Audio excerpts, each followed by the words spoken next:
Hello, guys, and welcome back. Thank you for being here. So, today we're going to talk about the Fox River in Illinois.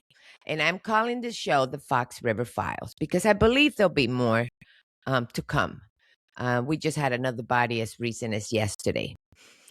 So, again, let's get to it. These are all the victims. Again, the river goes through many communities, as I will mention. There are places we pass every single day without giving them a second thought. Places that quietly become a part of our lives, places that feel familiar, comfortable, and safe. For me, and for thousands of people who call Northern Illinois home, that place is the Fox River. The Fox River winds through Wisconsin and Illinois, following through communities like McHenry, Algonquin, Carpentersville, Elgin, South Elgin, St. Charles, Geneva, Batavia, Yorkville, and beyond. And again, I'm going to show you the pictures so you can see exactly how it goes. Then I'm going to share with you some of the latest headlines. This is where the kids learn to fish, where families gather on warm summer evenings, where people lounge their kayaks before sunrise, where photographers capture breathtaking sunsets, where couples walk hand in hand along the river path. It's beautiful, it's peaceful, it's home. But over the past year, I've started noticing something, me and everybody else. Not while standing on the riverbank. Personally, I'm a beach girl myself. I'm not a fan of rivers. Not while walking these trails, but while watching the local news. Every few weeks, another search, another emergency response, another missing person, another recovery, another family receiving the phone call no one ever wants to receive. At first, I dismissed it. Maybe I was simply paying more attention than I had before. Then another story appeared, and another and another. Eventually, I stopped asking what happened in these cases. Instead, I found myself asking completely different questions. How many stories like this are there? That question wouldn't leave me alone, so I started digging. And I had a lot of help. Not because I believed there were a hidden conspiracy, not because I thought every tragedy was connected, and certainly not because I wanted to exploit heartbreaking losses. I started digging because every headline represented a human being, someone's son, someone's daughter, someone's husband, someone's wife, someone's mother, someone's father, someone whose family would never be the same. As I researched, I quickly realized something important. Every case was different. Some were ruled accidental, some involved people who had been reported missing, some investigations remain open, and some were cold cases that took decades to solve. Every one of them deserved to be understood on its own facts. That's what this investigation is about. I'm not here to tell you what to think. I'm not here to invent connections that don't exist. I am here to ask honest questions, follow the documents, the facts, and remember people behind the headlines. Over several weeks, I searched newspaper archives, police reports, television, news coverage, coroner's release, and public records. I started building a timeline, not just of the stories everyone remembers, but of every case I could verify. Some story had answers, some still don't. Maybe by the end of this investigation, we can conclude that these tragedies simply reflect the realities of a river that flows through dozens of communities. Or maybe we'll uncover patterns that deserve more attention and a second look. Either way, the facts matter. Because before we talk about the timeline, before we examine maps, before we discuss investigations, we need to remember something. Every name you're about to hear belongs to a real person. This isn't about statistics. This isn't about entertainment. This is about remembering lives. Welcome to the Fox River Files. And there you see it again. Many victims.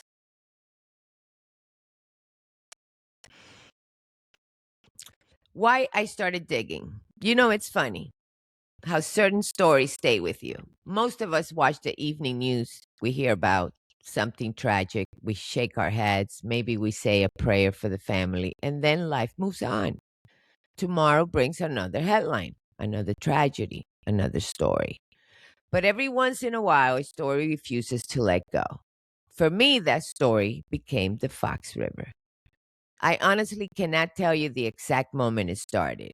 It wasn't one victim, it wasn't one investigation, it wasn't one dramatic event, it was the repetition.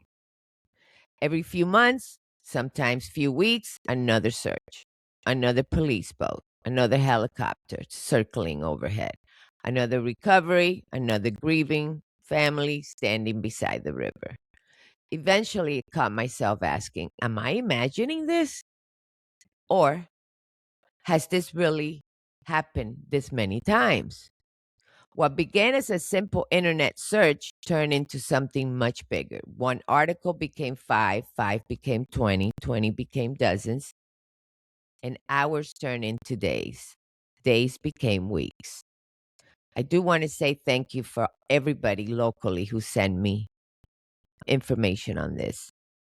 Every time I thought I had reached the end, another name appeared, another family, another tragedy. We just had one. I'm going to add to this because I got it yesterday. Then something changed. I realized I wasn't collecting headlines anymore. I was collecting people. Each article represented someone's entire world, someone who laughed, someone who had dreams, someone whose chair is now empty at the dinner table. That realization changed everything. Before we go any further, I want to make something very clear. This investigation is not about creating fear. It's not about suggesting these cases are connected. In fact, after everything I have researched, that may not be true after all. Rivers are dangerous places. Accidents happen. Medical emergencies happen. Weather changes, current change. People make decisions that have tragic consequences. Some of these cases you'll hear tonight or today were ruled accidental. Others remained under investigation. Some still don't have the answers. Each one deserves to stand on its own facts. That's exactly how we're going to approach this. One person at a time, one family at a time, one story at a time. Because when we reduce people to numbers, we stop seeing them as human beings. And I don't want that to happen here. As I built my timeline, I noticed something else. Most people remember only the tragedy that happened in their own town. But the Fox River doesn't stop at city limits. It flows through communities after communities. What happened in Elgin may never make headlines in Yorkville. A recovery in St. Charles may be forgotten before another case unfolds in McHenry County. Very few people ever step back and look at the river as one continuously story. That's what I wanted to do. Not to prove a theory, not to create one, but to understand what happened, when, where, and what can we learn. Those questions became the foundation of what I call now the Fox River Files. Before we begin, I want to explain how I approached this investigation. I didn't start in 2015 and worked my way forward. I started with the cases that were fresh in our minds, the ones many of us remember seeing on the evening news. Then I worked backwards. One story became two, two became five, five became a dozen. That's when I realized I wasn't looking at isolated headlines anymore. I was looking at a timeline of lives forever changed. Let's begin with the most recent case, July 23rd, 2026, Elgin. Just this past Thursday, emergency crew recovered the body of a man from the Fox River near the 200 block of South Grove Avenue in downtown Elgin. Police were called to the scene just before 3 a.m. after receiving reports of a body in the water. A day later, the Kane County coroners identified him as Victor Marin, 41, of Elgin. Authorities said that he was the same man involved in a June 2026 police accident where officers reported that he entered the Fox River while fleeing after an encounter near the railroad tracks. Search teams spent days trying to locate him, but he was not found at the time. The preliminary cause of death was drowning. Toxicology testing was ordered, and the investigation remains open, pending final reports. As heartbreaking as this story is, it's also closed one chapter in a case many people in Elgin had been following for nearly a month. July 1st, 2026, St. Charles. Just a few weeks earlier, another tragedy unfolded along the Fox River. On the morning of July 1st, a boater discovered the body of Amanda Flick. Amanda Flick, 41, near Redgate Road in St. Charles. Amanda was a wife and the mother of 3 children, according to authorities. There were no immediate signs of foul play. The Kane County Coroner's Office later reported that the preliminary cause of death was, again, drowning, while the investigation continued to determine the circumstances surrounding her death. For her family, July 1st wasn't just another news headline. It was the day their lives changed forever. Only days before Amanda Flick recovered, another headline story captured the attention of the Elgin community. Destiny Neal, just 16 years old. Take a good look at her. Had been reported missing. An extensive search followed on June 21st of 2026. Her body was recovered from the Fox River. The loss of someone so young shook me and shook the community and prompted an outpouring of support for her family and friends. Authorities investigated the circumstances surrounding her death, while many questions were asked by the public. Officials continue to follow the evidence as they work to determine exactly what happened. 16 years old, a daughter, a friend, a young life that ended far too soon. February 17th, South Elgin. As I continue working backwards through the timeline, another name appeared. Ulises Miguel Segura, Dorantes, 53. Miguel had been reported missing months earlier on the February 17th, 2026. Search crews recovered his body from the Fox River near South Elgin. The Kane County Coroner's Office determined the preliminary cause of death was, once again, drowning. For his loved one, that recovery finally answered some painful question: where was he? But it also marked the beginning of another kind of grief, learning to live without him. July 31st, 2025, St. Charles again. The next case took me back nearly a year. Taylor Russell, 25, disappeared while kayaking on the Fox River near St. Charles. A massive search followed, involving first responders, dive team, and volunteers. After an extensive search, Taylor's body was recovered from the river. Authorities ultimately ruled the death an accidental, once again, drowning. This story serves as another reminder of how quickly an ordinary day on the river can turn into tragedy. Or is there something else? March 2025, Elgin. One case stood apart from the others, not because of how it ended, but because of how long it took. In 1983, Karen Schepers disappeared without a trace. For more than 4 decades, her family lived with unanswered questions. Then in March of 2025, investigators located her vehicle, submerged into the Fox River. Inside were Karen's remains. After more than 40 years, one of the Fox River's oldest mystery finally had an answer. It could erase decades of heartbreak, but it finally gave her family something they had been waiting for since 1982. At this point in my research, I stopped looking at these stories as individual tragedies. I started seeing something larger, a timeline that stretched back years, then decades. I found myself asking a simple question: how far back does this go? Every time I thought I had reached the beginning, another article appeared. Another missing person, another recovery, another family left searching for answers. What surprised me wasn't these tragedies happen. Every river has accidents. Every community experiences loss. What surprised me was how quickly these stories disappear. A headline makes the evening news, friends and neighbors talk about it for a few days. Flowers are placed along the riverbank, then life moves on. But the families don't move on. For them, time stops. A birthday arrives with an empty chair at the table. Christmas looks different. Graduations, wedding. The news cycle ends. The grief doesn't. That's why I wanted to build this timeline, not to reopen old wounds. No.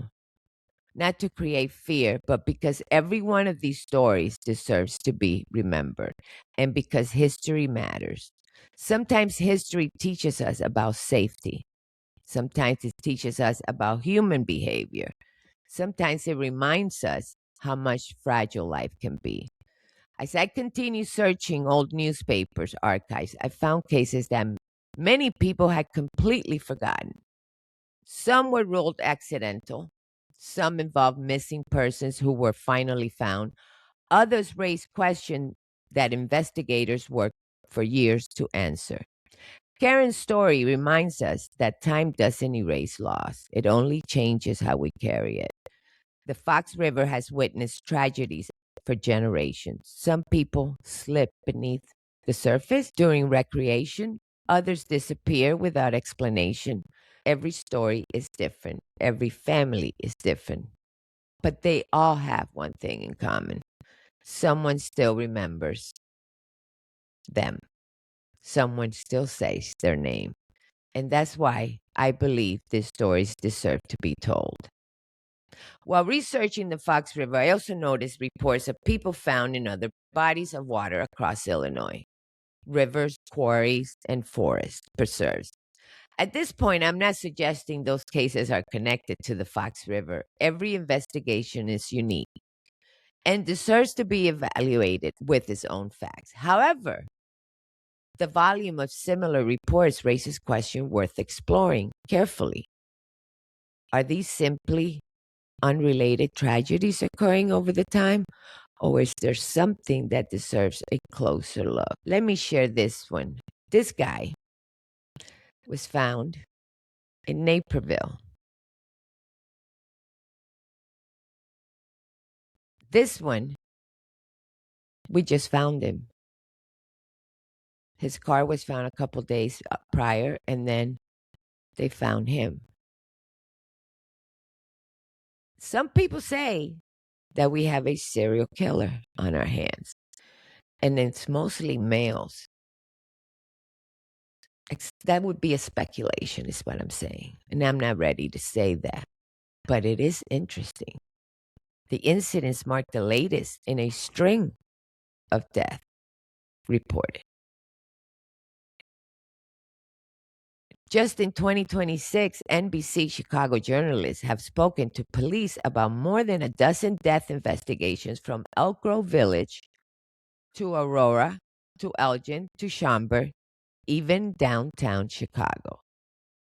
Police have not confirmed any connections between the incidents so far. Those are questions I intend to stay on top of and research for further, always relying on documented evidence, verified public records, and credible reporting if connections exist. They will be supported by facts, not speculations. And if the evidence shows these are unrelated cases, I'll report that honestly.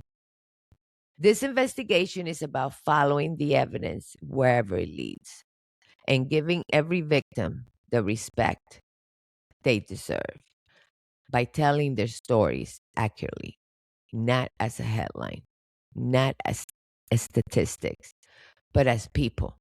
Because once we stop remembering their names, that's when they truly disappear. And that's when another question enters my mind. Not why these individual tragedies happen, but whether there were patterns hiding in plain sight. Were certain locations more dangerous than others?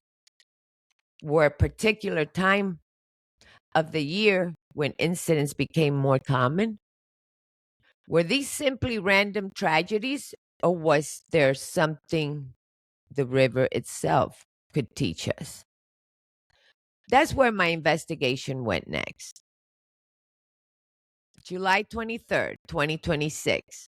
Victor Marin, 200 block of South Grove Avenue in Elgin. July 1st, Amanda Flick. June 21st, Destiny Neal. February 17, Ulises Miguel. July 31st, Taylor Russell. March 25th, Karen. When I started this project, I thought I was researching a river. What I discovered was I collected the stories, a collection of stories. Sometimes some stories are of families whose lives change forever, are heartbreaking. Stories of people who should never be remembered as just another headline. Although this investigation, we've looked at documented cases spanning decades, some ended with answers, some ended with more questions. Some families found closure, others are still searching for it. One thing became clear to me: the Fox River isn't dangerous because its mysteries. It's powerful because it demands respect. Whether someone is fishing, kayaking, walking along the shoreline, or simply enjoying a summer afternoon, the river deserves our attention. If this documentary encourages even one person to wear a life jacket, to think twice before entering a dangerous water, or to look out for someone who may be in a crisis, then this project has served purpose beyond telling these stories. But perhaps most important lesson I learned wasn't about the river at all. It was about memory. Because every name we're spoken tonight belongs, or today, belongs to somebody, someone who was loved, someone whose family still remembers their laugh, their smile, their voice. And as long as we continue to remember their names, they will never truly be forgotten. I also want to thank the first responders, dive team, police, officers, firefighters, search and rescue volunteers, and investigators who answer these difficult calls. While most of us only see the headlines, they witness the heartbreak firsthand and work tirelessly to bring answers to the family. This is only the beginning for the Fox River file. As a new information becomes available and additional cases are verified, this timeline will continue to grow. If you know of a documented Fox River case that deserves to be researched, or if you have information from public records or archives news reports, I invite you to share it. Every submission will be verified before it's added to the project. This investigation isn't about chasing theories, it's about preserving history.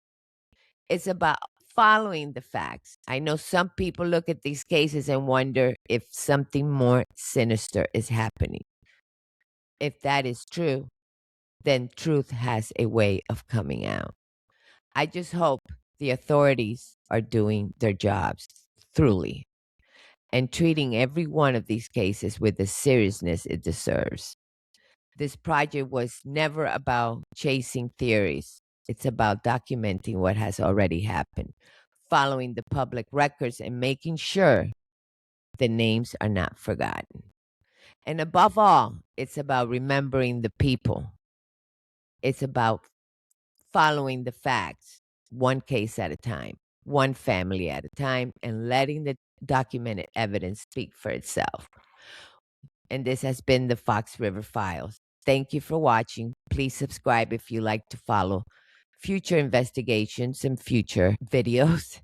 And if this story means something to you, consider sharing so these lives and these stories are not forgotten. Until next time, stay curious, stay safe, and never stop asking questions.